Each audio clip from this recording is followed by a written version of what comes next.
झालं आता आपलं वाटण तयार. थोडं पाणी घेऊन पाट्यावरचा मसाला काढून घ्यायचा.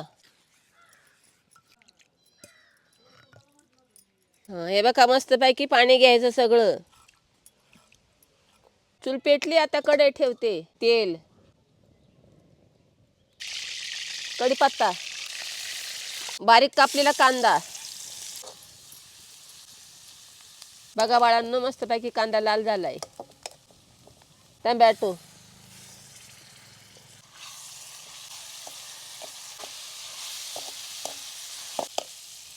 वाटलेला मसाला टाकते.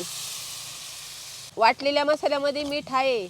मीठ टाकायची काय गरज नाही. आता मसाला चांगला परतून घ्यायचा. आता मुरलेली कोळंबी टाकते.